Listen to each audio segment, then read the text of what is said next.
Rex Childhouse, and because things on the internet seem to lose their date references pretty easily, today is Wednesday, October 4th, 2023.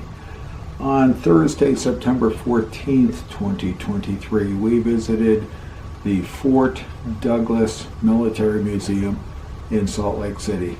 If you were to visit there, I would plan on 3 hours if you want to read the displays. Excellent visit, a lot of really good signage. Some of it's inside, some of it's outside.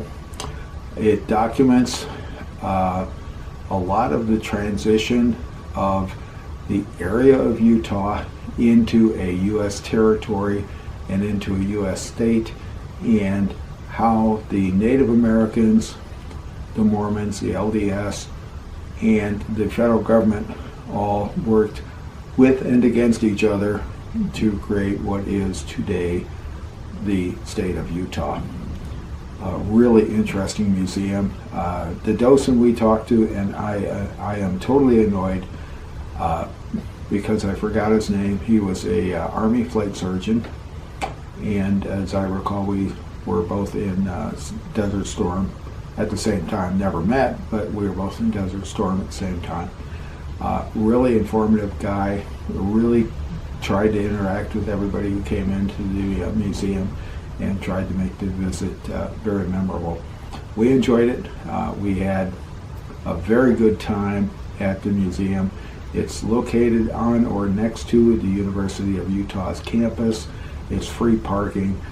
As I said, it's about a 3-hour, I would say it's a 3-hour tour, and it was our second of the day, and we were tired from our first one. So let's show you what some of what we got from our visit there. Thanks for watching. Hope you enjoy it. This is the entrance area, the front of the Fort Douglas Museum.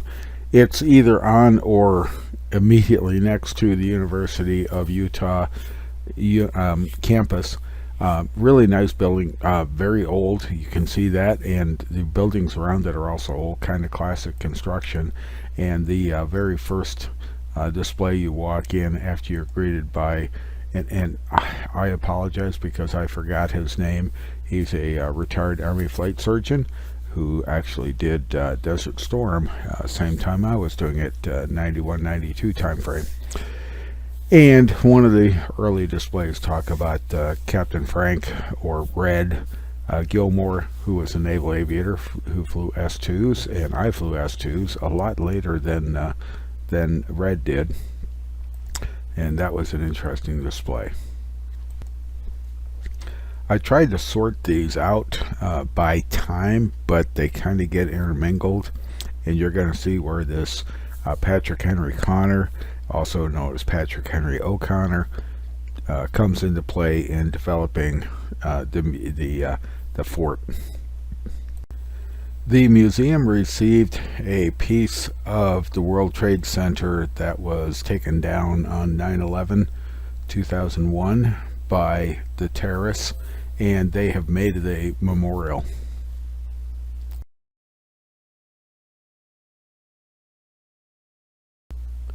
The signage in the museum is really good in most cases. So here's this beautiful exhibit with these soldiers in various uniforms standing there, and they're all conversing, and the signage that goes with it identifies what eras they're from, and it explains all of them. Also very early into your entrance into the museum is this new museum signage, which explains the layout and the flow of the museum. I didn't follow it, unfortunately, so my photos are a little bit out, but they do interlock, they interlace, so any path you take actually kind of makes sense. One of the things that kind of caught me by surprise was the museum goes all the way back to when the Native Americans, the Native Indians, moved into the area shortly after the Ice Age, an area where they could hunt, fish, worship, contact the supernatural, live, reap, do everything. That kind of surprised me that the museum went that far back. It's very respectful of the heritage of the area. When the European settlers moved into the area, the first major expansion, Brigham Young, the Mormons, the LDS group, the Indians, the U.S. government, the U.S. Army, numerous conflicts, and they addressed those. And they have some really nice maps about how to get into the Utah Territory as it was originally defined. And unfortunately, they're all in one color, so you can't really distinguish between the routes and the geographical references.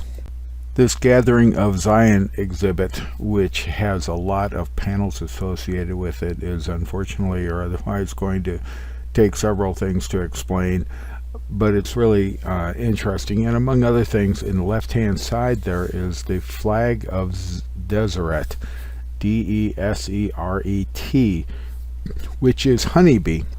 And the LDS, the Mormons, were initially pursuing the Utah Territory to become the state of Deseret. The Union government, federal government, decided it was going to become Utah and remain Utah. And as you look at the detail in this, it shows the Deseret flag, and it shows this pack saddle with the cannon that is carried by 5 mules, 3 or 5 mules. My wife and I are both from Chicago, Illinois, and when things about Illinois pop up, they kind of catch our eye, and you'll see how that occurs here. This slate is part of that Gathering of Zion exhibit, and it explains the years that the Church of Jesus Christ of Latter-day Saints, the Mormons, moved into the Utah Territory and began to colonize it. It's actually an interesting exhibit to stop and see how the time frame expands and how the Mormons integrated into the area with the Native Americans. And they talk about, and this is where Illinois comes in, this Nauvoo Legion, I think that's how it's pronounced, which was part of the Illinois State Militia, and then it's brought into the Utah territories as by the Mormons, and they had their own uniforms, and you had to, if you were drafted into as a Mormon into the Legion to protect the territory of Utah, you had to supply your own uniform, your own firearm, your own ammunition, and your own rations. So it was pretty much a come and get what you can, and a picture of their uniforms. How did Camp Douglas originate, become an item of history? And these couple of panels show how the volunteers from California were ordered by the federal government into the Utah Territory. They weren't real happy about it. The Civil War broke out. They wanted to fight the Civil War. They wanted to volunteer for it. They were told no. They did end up fighting the Indians. They did end up fighting conflicts with the Mormons, conflicts of rule and precedence and law and conduct and order and whatever else, and numerous photos of what camp life was and how the camp grew up from being just desert and the unintended area of where the federal government initially wanted the fort to be, the presence to be, and where it ended up in reality, along with some of their uniforms for the different purposes. And some more on that Patrick Connor character, Patrick Connor individual, who came in and went out of the Army and went into the gold rush and started timber business and came back to Utah, left Utah, came back to Utah, and played a major role in getting Utah and Fort Douglas established. The 24th Infantry Regiment was an all-black unit that was at the Utah territories, and this particularly the particular area of the display talks about him. I'm not sure I've got all the pictures right, but we'll try. And I learned why the Indians called them the Buffalo Soldiers, and it was because their dark curly hair resembled the hair on the hide of the buffalo, which was pretty cool to learn about. And there's included in this area is a documentation of an experiment by the U.S. Army to bring Native Americans, the Native Indians, into the U.S. military. And the documentation, probably somewhat prejudicial, says that didn't work out so well. I've commented on the signage before, the quality of signage. I thought it was really high where it was. There's a few spots that are missing, and we'll see those later. In this particular display, this presentation, here is for Army personnel, and the signage that accompanies it tells you exactly who they are. And another one of these kind of long, kind of wide presentations in the area of signage. This one here is talking about the Utah War, where the Mormons and the federal government and the Indians kind of all had a mutual disagreement. Nobody respected or obeyed anybody else, but how it turned out. And it talks about the various issues that rolled off and how it went, and where people aligned themselves and unaligned themselves, whatever you want to call it. And it consumed me. And pictures of the buttons off the various uniforms, not real well. Pictures of presentation of soldiers' pay, being in the military for a career. I can tell you it's never very much, it's not enough. And how a fire destroyed Camp Floyd, which was one of the progression steps to get to where we are today, and a funeral marker. So there's an unknown soldier. So we have more than one unknown soldier in the country. Camp Floyd comes up several times in the references and the signage, and Camp Floyd, as shown here, is a camp down in Cedar City. We would proceed to Cedar City after we had left Salt Lake City, which is where Fort Douglas is, and tour a dinosaur museum. It talks about how President Buchanan, fearing a rebellion by the Mormons, by the LDS, in the Utah territories, sent then the largest single grouping of U.S. military to ensure that the federal government retained control over the Utah territory.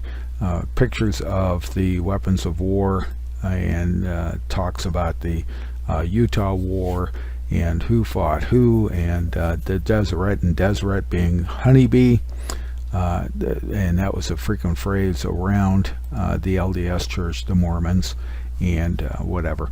And once again, it brings up the Buffalo Soldiers, which was interesting. I found it interesting, and I never knew there was a Utah War or a pending Utah War. This section talks about the Spanish-American War, and the Utah territories responded a force that was sent off to the Philippines, and they brought back some war treasures with them. I'd never realized that the Utah territories, Utah had sent people off to the Philippines. I lived in the Philippines for 2 years, visited it quite often when we lived in Japan. The 96th Infantry Division apparently was home-ported or based in the Utah in the state of Utah, and during World War II it was deployed, as shown in this map, across the Pacific to fight, and among other things they fought across Okinawa. I've been to Okinawa numerous times, and flying from mainland Japan, say Atsugi, where I was based, Yokosuka, where my ship was ported, to the Philippines, we had to go through Okinawa Kadena Air Base for fuel. Okinawa was one hell of a battle. That's all there is to say about it. It took a long time to roust the Japanese into defeat in Okinawa. It takes a lot of weapons to be successful in war, and this 75mm recoilless rifle, as it's referred to, was one of the weapons that was okay, it works, but it doesn't work real well. There are better ways to go, and technology improves as you get exposure to how the weapons being used in the field, and they're talking about that in their write-up. A lot of these are used now with ski patrols to bring down avalanches. How the battalion, how the infantry division is set up in the way of their orders of command. Because of advancements in photography, including stability of films and the negative process of films and the technology of cameras, World War II was probably the first major war, was the first war to be very heavily photographed, among other things, by the individuals that were down in it, not just professional photographers. And here's numerous photos of the Battle of Okinawa for the 96th Infantry Division. And we step over to World War II instruments of war, and we have a Japanese rifle, Japanese machine gun, Japanese mortar, a couple of hand grenades, a couple of pistols to complete that complement. And we step over to the U.S. side with the .45 ACP, automatic Colt pistol, the Browning automatic rifle BAR, and in the back of that is a Thompson submachine gun. The 96th Infantry fought the 3-month battle for Okinawa, and as I've said, I've been to Okinawa numerous times, Kadena Air Force Base, Futenma Marine Corps Air Station, and even one landing at Naha International Airport due to weather. The island's not that big.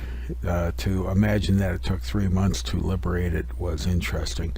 In this display, there's numerous uniforms and issues of uniforms, and one of the things that people just don't seem to understand is it's psychological. When the military goes to a foreign country, in particular, enters into conflict and puts their life on the line, they send tons and tons of souvenirs home. Part of it's just subconsciously to say, hey, I'm still okay, I'm kind of enjoying this, they're not enjoying it, I'm kind of enjoying it, and I'm okay. Keep your prayers coming, but at the moment I'm alive and I can do this. I don't have good pictures of the signage for all of the things at the museum, sometimes because particularly outside they didn't all have signage that I found. It may have been there, but I didn't find it. Here was one of patches, and I can only assume because the 101st Airborne never saw combat action in North Africa, never saw combat in the Pacific War. They only, from England, the United Kingdom, into Western Europe, and then into Germany and Austria. And that was my dad's unit. And veterans today will wear patches of their outfits because they're proud of what they did. They're proud of how they did it. My dad was 101st Airborne. I saw this. It was in the World War II era display area, and I assume it's just because Utah had various citizens in these groups. More weapons of war. This is a water-cooled 30 caliber Browning machine gun made by John Browning, and we would visit a museum dedicated to the Browning weapons in Salt Lake City. And in this display are numerous weapons from World War II, from all theaters, from the Russians, the Soviets, the Germans, the Americans, the Japanese, and every one of these, to answer a question that came up on more than one occasion, every one of these weapons, I can tell you, is referred to as demilitarized. They're made non-functional. If somebody were to break in and steal these weapons, there's no practical way they could make them fire another round. Another unit with a substantial presence in Utah is the 101st Infantry Division, the Timberwolves, and this goes into their story. I'm going to kind of skim through it. I will tell you that due to a military career, and my dad was an Army veteran.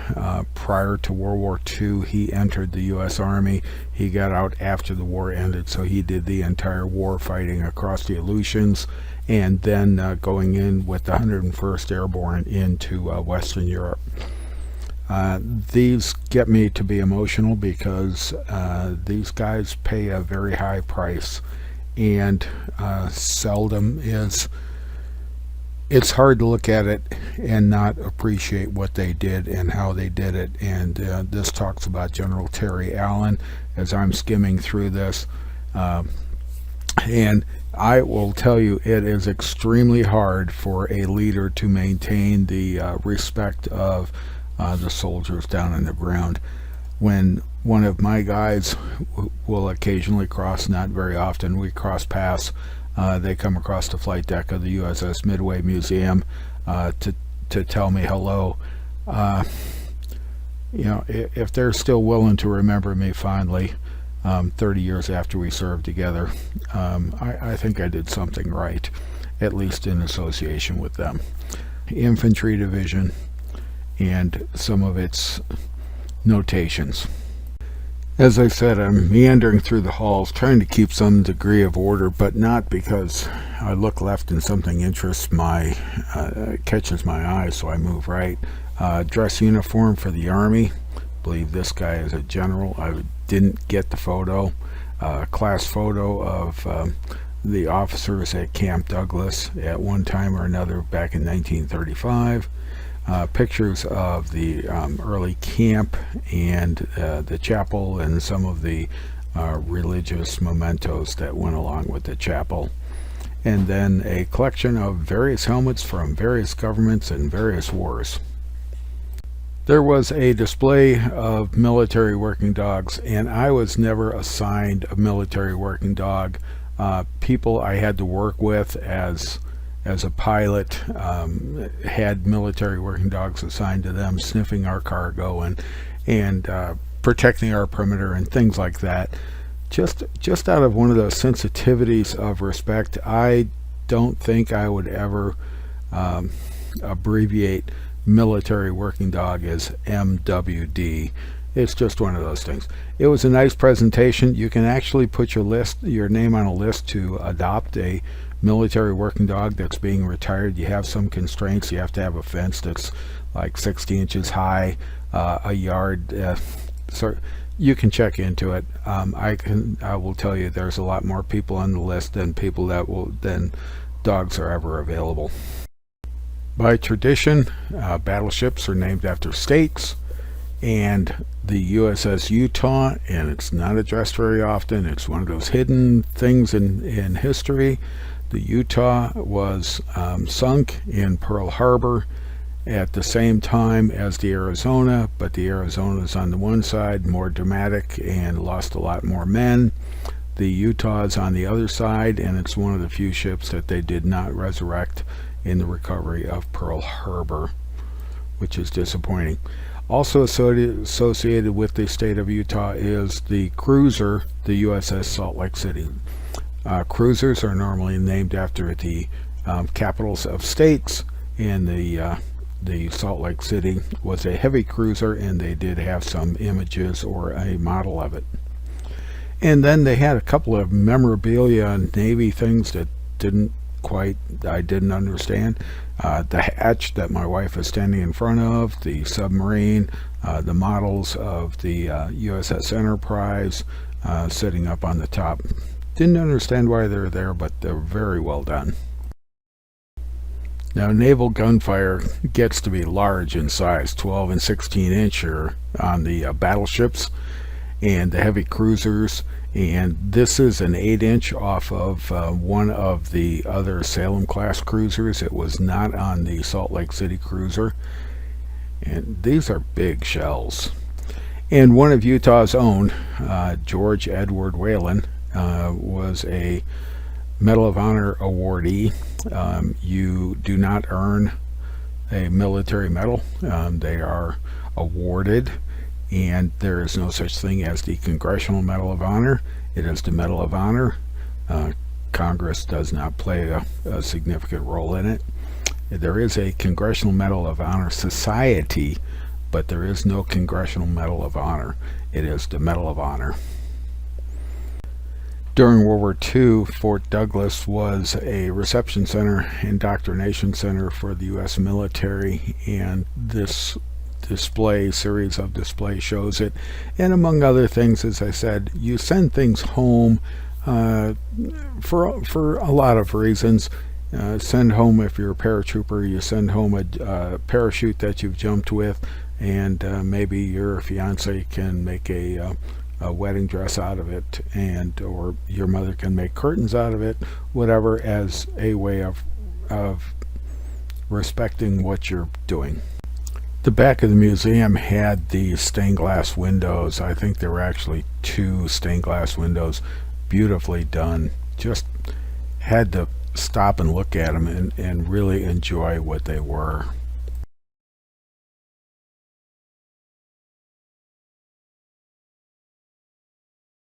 Outside of the museum are numerous pieces of equipment, heavy cannons, tanks, jeeps, troop transports, whatever, and most of them are labeled nicely. One of the things we found was something my dad was associated with, and that was the Pack 75 from World War II.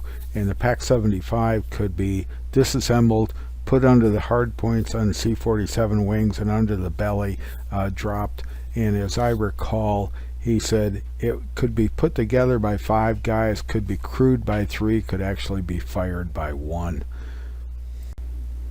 The signage outside, where it tells you, for example, this M40 anti-tank gun, this Pack 40, came from Germany. It was nice. Not all of the pieces had good signage, like this Skoda field gun out of Austria-Hungary had signage, but it was in the shade, you couldn't see it. Interesting weapon.